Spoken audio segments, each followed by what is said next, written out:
After exiting the sewer plant, we decide to take a shortcut, and Coop asks another stupid question, so we fight through Space IKEA until CBT tells us to trust him about another shortcut inside of our current shortcut, so we set up to press the button, but CBT immediately gets kidnapped. You have grenades. I'll put him out of his misery. We're separated from CBT, so we get lost in Space IKEA until one of the employees offers to help us out. But it turns out that she wasn't actually an IKEA employee, she was an evil homicidal robot who finds joy in making soldiers fight in an arena. Hey, that sounds kind of familiar. After losing literally all of our teammates... Oh, well, he's dead.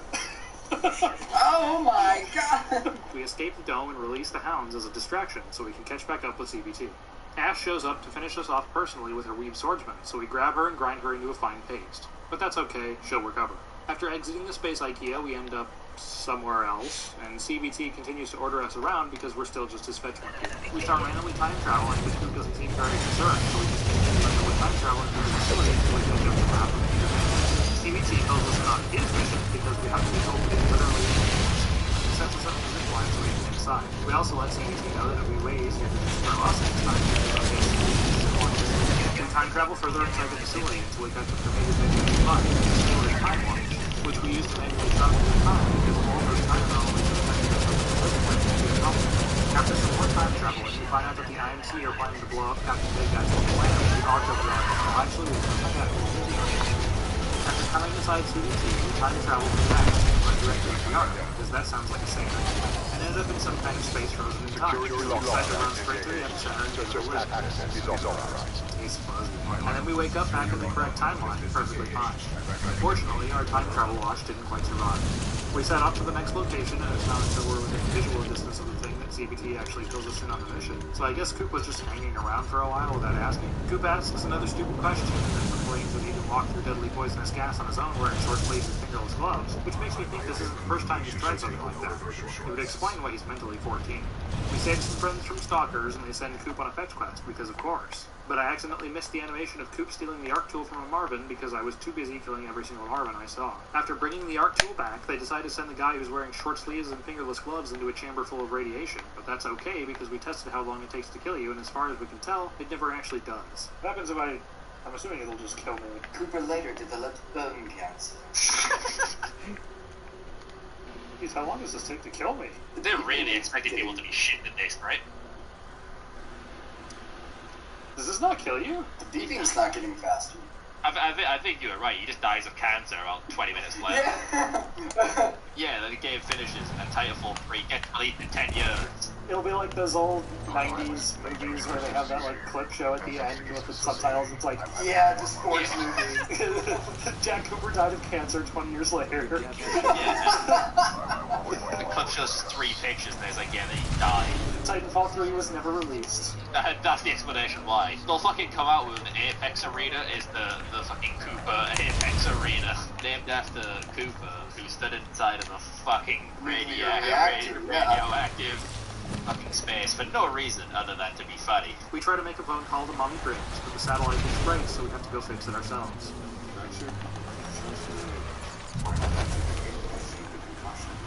What just happened?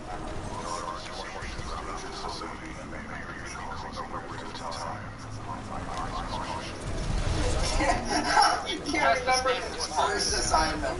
I love that he just says damn as well, like he's not even bothered that he can't remember it. It's like Cooper's such an idiot. He's got fucking short. After stealing a new battery, which we carry on our hip despite it looking really heavy, I murder some Marvins and abuse some enemy soldiers, which feels kind of like a war crime. CBT throws us up to the radar dish and warns us that it'll probably start automatically realigning itself once we replace it, but Coop just decides to ignore the warning and slips off the edge. Somehow, the sudden deceleration from being grabbed by a giant metal hand didn't kill us, so we teach CBT how to give a thumbs up as appreciation for breaking the rules of physics. Dollar Store Arnold Schwarzenegger shows up to fight.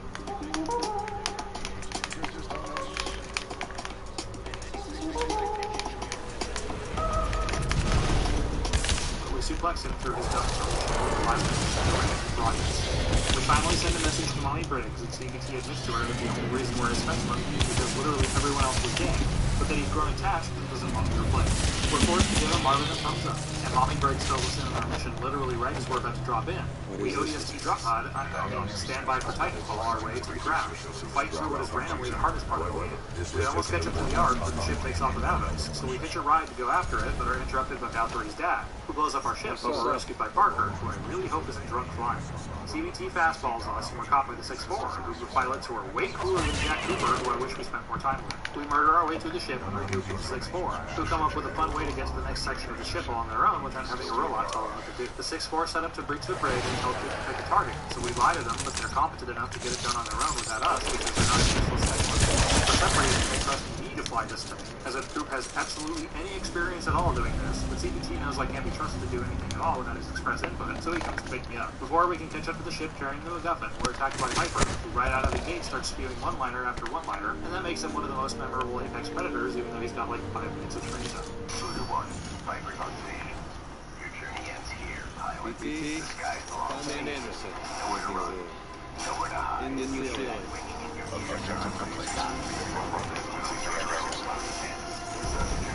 We beat Viper, and CVT gets ready to fastball me across the ship. But surprise, the guy we never actually saw die isn't dead, and he rips CVT's arm off. Unfortunately for Viper, CVT blew his top off. We shotgun Valkyrie's dead to death. But that's okay, she doesn't blame the guy who killed him, just works. We jump into the ship and break open the arm, and shove it inside CVT. All this is totally safe. It was totally not getting flashes of more regulation.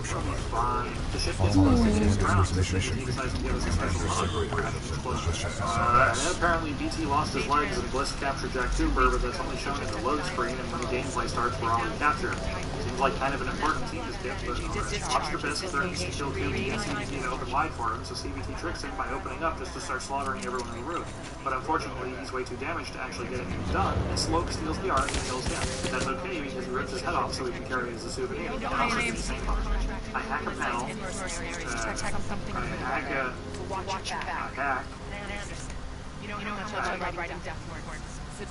hack a panel. Okay, Mommy Breaks tries to get in contact with us, so we can hear her clearly, but we decide to just ignore her and we don't respond. So maybe Coop's related to the rookie from Bullet 3 Mommy Breaks sends us a new Titan, so we shove CBT guy into it and jump up it. We slaughter some enemies. Is that not hitting North Star? Are you... What the hell? It's straight up defending! Now it's getting really fresh. Yeah, now that I've got auto aim, that's fucking stupid. What a waste.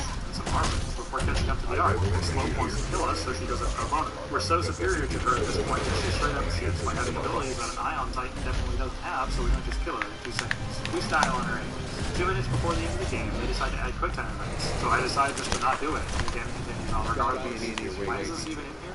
Now manhandling the Ark has negative consequences, even though every time previously we've basically been tossing it around, and it blows up on us. Lobster Bisque shows up to taunt and congratulate us. He just runs off because he's not getting paid to kill us. And General Martyr doesn't even bother offering payment to just finish us off. Another game quick time event pops up, but this one I actually have to press in order to continue. So do it as slowly as possible, and there's no reason for doing it that way. Why even bother having one at all? We load ourselves into the Ark and prepare to blow a hole in the surface of Mars. So when the Ark, he decides to throw us to keep us alive. We got it again, blowing up the Ark, and we're sinking again by running. We watch from orbit as we blow up an entire planet? Wait, what? I thought our goal was to stop them from blowing up our planet. How does this make it any better? Jesus, we're really not the good guys, huh? Game over.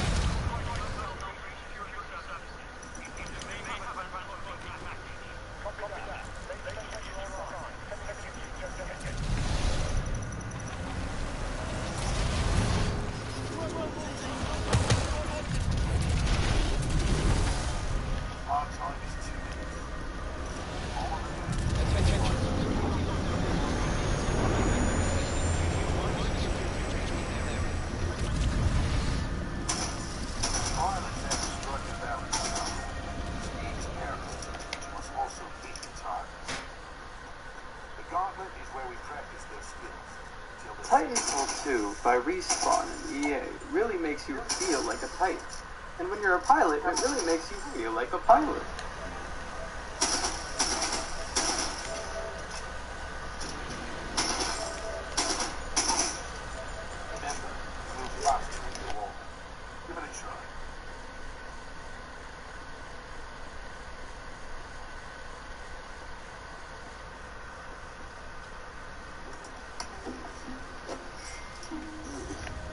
Sorry guys, I can't come to lunch. I blew all my money on this game.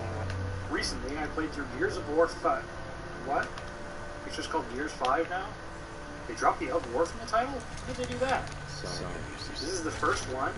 They changed the title of the series 5 games in? Okay. The following is a completely accurate summary of the campaign. Trust me, if you enjoyed the video, don't forget to like and subscribe. The game begins with a quick recap of Gears 4 because nobody played it. The main characters are accused of kidnapping settlers and start a war with the COG, except it was actually the Locust... What? They're not called the Locust anymore either? It's Swarm now, okay? The Swarm kidnapped Kate's mom, so the group calls Marcus to help them rescue him. But the COG blow up Marcus's tomatoes and he gets tentacle hentai, so the group has to rescue him too. They rescue Marcus and it's revealed that the Swarm are kidnapping him, turning into more Swarm, except for Kate's mom, who's the new Swarm Queen. So Kate kills her and gets her necklace, which actually belongs to the Locust Queen from the original games. And now you're all caught up, if you're paying attention. The game cuts to a credit slideshow showing what happens when you don't drink water for over a week, so don't forget to hydrate. And now we get to the good job of what's wrong with everyone's heads. Kate, JD, and Michael Bell are flying to an island where the game fans over to them. What the hell's going on? I know that's something. Kate's having trouble sleeping because of evil headache. Drew is worried she's forgetting simple things like strapping on a harness so she doesn't fall into her death jumping out of a helicopter. You know, everyday stuff. We're also introduced to Dave, the robot, not Dave Bautista, another big happy youngster. We make our way inside of an old facility and fight some swarm murders.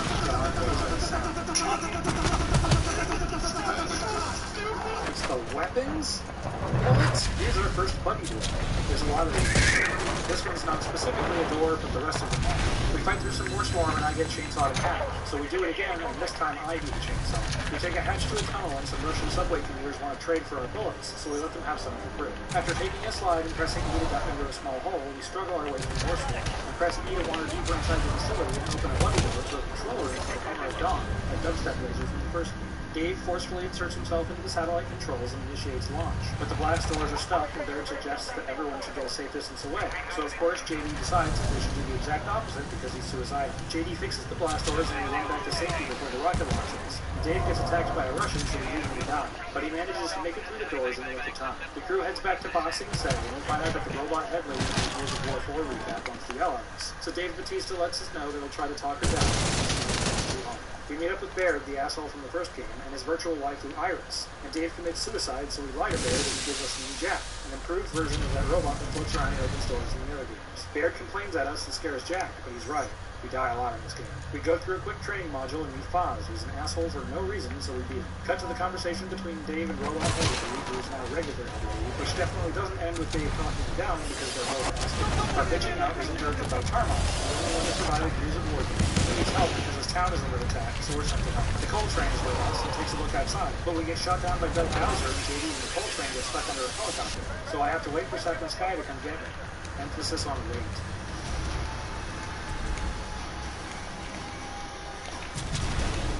After they finally help me out, we make our way through a buddy door and press E to duck under a small hole where we meet Lizzie Carmine, who smashes a tentacle monster into a truck because she's a badass. Never mind, Patrol. I'll take care of it. DBs, you gotta secure this street.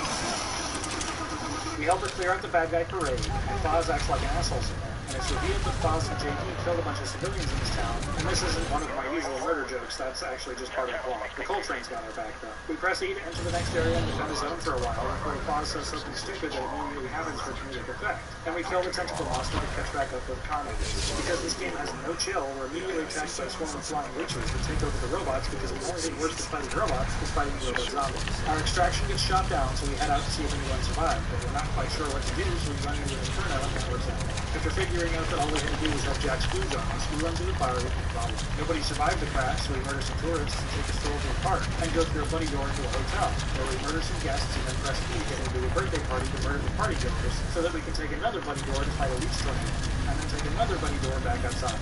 We disband another parade and try to enter a theater, but Sky and Seth's games decide to crash, so I have to go inside on my own. After regrouping, we take a buddy door backstage, where we start our own but the audience wasn't here to receptors since they were all dead. We're told the town is a complete loss, and Lizzie heads over to pick us up. And Foz and the Coltrane buddy door their way inside, and Doug Bowser shows up. So he pops in his assist for a bit until Coltrane runs off to find a motorcycle that he brings up with grenades and feeds to Bowser, so he blows his head off. Foz acts like a dick again and drops the bomb that JD was actually the one who ordered fire on the civilians that one time. And everyone gets all melodramatic before Lizzie gets up. But we're ambushed by a bunch of backup Bowsers, so JD runs out to use himself as a targeting beacon, and Barrett activates the dubstep laser on the town. After destroying half the town, we lose connection to the laser. Continue firing the fine if the evacuation had actually evacuated anybody. But Lizzie and JD are caught in the blast, and JD will recover, but Lizzie was a Carmine so she dies. 4 months later, the crew is dropped off in Bone Town. Kate continues having evil headaches. After changing into dumber outfits, we wander through the town. Kate has some visions of evil things happening, but that's totally normal behavior, so she decides not to tell anyone about it. We catch up with Oscar the Grouch, which I hope you remember from the Gears 4 flashback, because he was an important character in that game. Oscar and Kate argue about fighting a swarm, and he wanders inside to put on his face hat. And the town is attacked because actually playing the game is way more fun than watching a melodrama for 10 minutes. We try to open the buddy door, but a tentacle monster shows up and hentais Kate, and I start hallucinating that I'm an enemy as if I needed any more reason to want to shoot one in 2 minutes. After hallucinating myself into bigger enemies, I finally hallucinate into one that I can't control, and grab Oscar and murder him because he hasn't been paying rent. JD shows up which is actually what he looks like normally here and not some stupid costume. Kate finally admits that she has a little light. The piece that points us in the direction of some old research facility in bumfuck nowhere that we will help us out. We ride a skip around for a while and press E to enter a snowstorm. And press E again to make Kate having a headache. After running through the snowstorm, we buddy boost our way up a wall and kill a theater actor so we can get inside through a buddy door. We wander around the facility that was apparently part of one of the previous Gears of War games. But honestly, I had played them once before and that was over 10 years ago, so I can't really explain it. We murdered the Blue Glasses guy for Rainbow Six Siege and opened a buddy gate into a spook zone full of robot zombies that we sneak through with absolutely no problems whatsoever. Stop! I'm being gangbanged. No, watch this. I'm just gonna nail all of them. I'm done. Okay, well, I died. Oh, there's another one! You wanna go? Yeah, that's alright. Sit down. Okay, wait. Okay, you sit me down. After going through a buddy door and fighting a reach tornado, we go through another buddy door and fall through the ground into a prison where it's revealed the evil scientist that ran the place was eviler than we had originally anticipated. We take an elevator ladder. Alright, I know I've made this joke before in other videos because of the slip-up in Gears 1, but this is literally an elevator ladder. I catch up to Niles' frame from Fraser, who's pretty much on par with how much of a pompous jackass he is in action. We're attacked by a reach tornado and the facility leads to self-destruct, so we break our way out and back to the spook zone we escaped. We ride the skip some more and drag each other a few times before coming across a buddy door into a dumb puzzle that takes way too long even when we're doing it correctly. After taking the skip to the next area, we press E to enter another snowstorm, and then do that again because this game really wants to hammer in the fact that it's got a ton of secret loading zones. We run through the snowstorm and buddy boost our way to a cave full of some Yetis that murder us. So we do that again and then press E to go to the next area, where Seth gets flattened by a rock, so we do that again too. We open a buddy door and Kate has some more evil headaches, but Michael Dell snaps her out of it and we jack into another stupid puzzle that I complete on his first try this time. We take the buddy door back outside and slide down to the skip, but I'm not allowed to drive anymore because the game doesn't like me.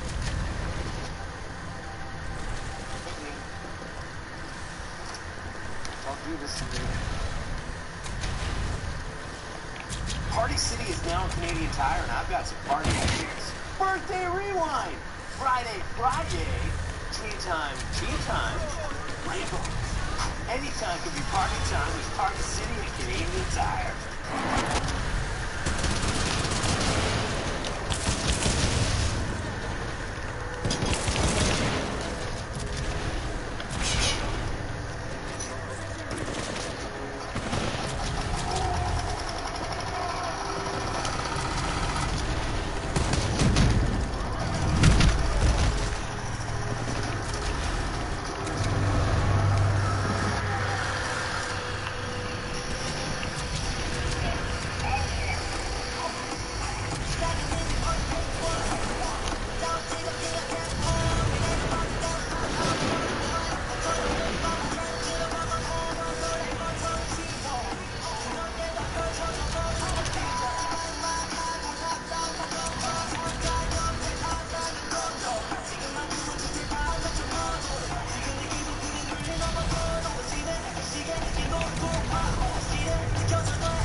After finding out that we need to get under the ice, I'm allowed to drive again.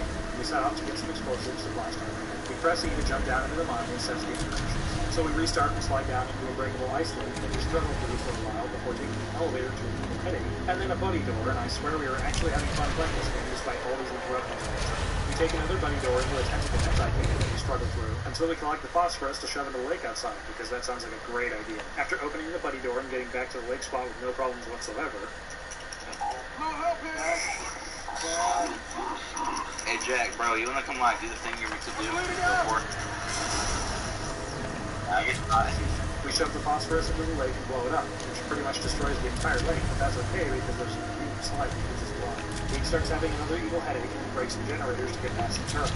Michael Bell sticks his hand into a random hole and bites him, so Kate wants to turn and opens the door and we meet Mr. House. Kate finds out that her grandmother was Princess Peach, leader of the Goomba Horde from the first few games, and starts having a nervous breakdown. We decide to blackmail Mr. House into fixing the evil headaches. We get a good look at the nature of the giant swarm monster that Mr. House says Kate needs to look into, and Michael Dell correctly assumes that's a terrible fucking idea, but they do it anyways. Kate has another evil headache, and Mr. House runs off because, surprise, surprise, the evil robot asshole betrayed us, which literally everyone but Kate was going to happen. The lab begins to freeze itself, but we manage to stop it and find out that the matriarch escaped. So we take a buddy door to a room full of Goombas that we stop on our way to find her. She finds us first, so we run away and fight some body snatchers until we get to a buddy door and she wanders in. But luckily, she's literally blind and we manage to help. We press E into the boss arena where Mr. House gets ripped in half because he was so annoying that even the matriarch wanted him to shut the fuck up. We beat the matriarch with absolutely no problems whatsoever. Oh shit.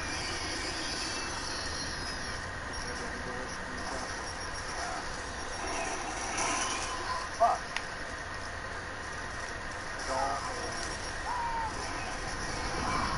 Okay.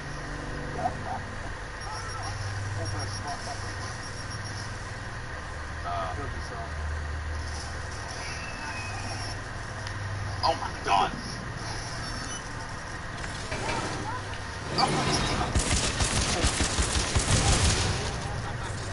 Ah! They grabbed me! Okay. Well, that didn't work. And Kate reveals that her mom is definitely completely evil now, so we climb out of the ice hole and catch back up to Baird and Dave Bautista. A few weeks later, we fly into the desert and meet Paddock, who is apparently a Gears of War Judgment character, but I bet nobody remembers that game because it was terrible. Paddock and Baird fill us in that there's a Hammer of Dawn rocket somewhere in the desert, so Seth draws a dick in the sand.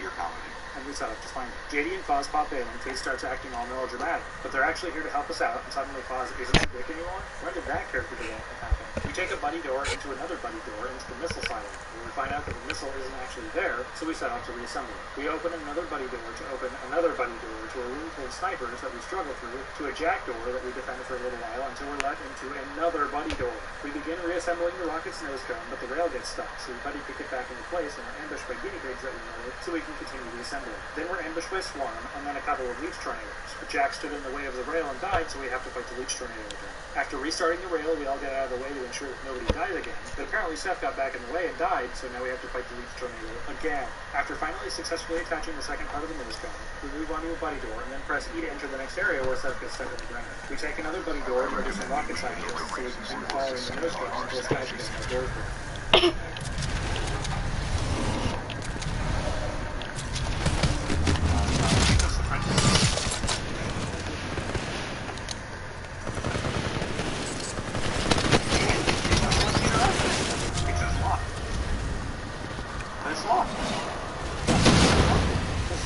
I can't! It doesn't give me anything to interact with! I can't interact with it.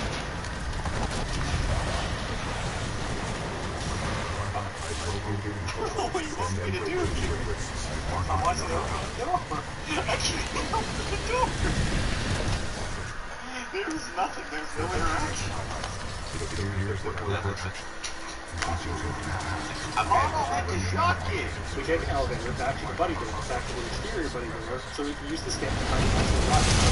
We take a buddy door to a train station, to another buddy door, where we can actually turn on. We're on a tight timer to keep up with the train, but of course when I try to drive the skip, it bugs out. Seth crashes his way through a firestorm, and we blow up the bridge so the rocket gets distracted and run off to get the skip, but we're not allowed to drive until we kill everyone in the area, so we won't let them get first. We take the buddy door inside the UIR facility and we get some touchdown on the mission to road away from the gas station earlier. Press E to get further inside. We hammer time our way through some beams and Sky lifts some cranes for us until we take another buddy door into a centrifuge. It gets faster and faster and Seth decides it's a good idea to just stand in the way. Oh god! Did you not see the giant fucking ball? I mean, I saw that, but my mind was like, okay, we're not a trend. No. Well, it makes it below the ball. After buddy levering centrifuges, it starts going even faster until it finally breaks itself apart on centrifuges. JD grabs a marker and they take a jack door and turns into a buddy door back to the first buddy door. Drop it off a dubstep marker and the airport gets attacked. So we defend the area and set back out to save the dumbass who got ambushed by guinea pigs. After saving everyone, we head back to the rocket to assemble and launch it. We take the buddy doors from earlier back inside, and then the other one further inside, and then start the assembly procedure. But some tentacle monsters attack because nothing is allowed to go smoothly in this game. We realign the rocket because dropping a huge part of a rocket and then using it is totally safe, and we ride the train to the launch zone. A tentacle monster attacks Michael Dell, but Foz sacrifices himself to save him. Oh. Never mind, he's actually fine. We arrive at the launch zone and begin setting up the rocket, but the rocket starts to launch itself automatically while we're still in range, so we've got to bug out before it fries us to death. Kate falls down a ladder and the Kraken shows up to eat the rocket, so we ask it nicely not to do that. Somehow a giant monster grabbing the rocket in an attempt to destroy it is also totally okay for the launch. We take an elevator downstairs, but the Kraken is still not done with us, so we kill some of its tongues until the rocket launches and puts it for us. Paddock rescues us in the nick of time, but Foz gets trapped into the Kraken and dies in the launch. Just kidding, he's immediately saved and everyone's fine. Fly back home and the shadows start bugging out of this cutscene, so I apologize for this next one. Baird suggests we pick a target to fire on. Dave tries to get Kate to remember where the swarm's hive might be, but regular head lady shows up to arrest him. Luckily, the swarm attacks at this exact moment, so everyone acts like a dick and this random dude is just doing his job and goes into fight. We escort Carmine down the street to find his beacon and upstairs some swarm. We're ambushed by more swarm, but the little train shows up at a giant knife to save us and help us to the next area. Doug Bowser shows up for revenge, so we run across the courtyard to punch another beacon that dubstep him, and when I kill myself with it, the tree sets us 5 minutes back. Oops. We run to help Paddock and push through a buddy door to a tube. We clear out some tourists and set up the beacon to kill some guinea pigs, but I kill myself a few times instead.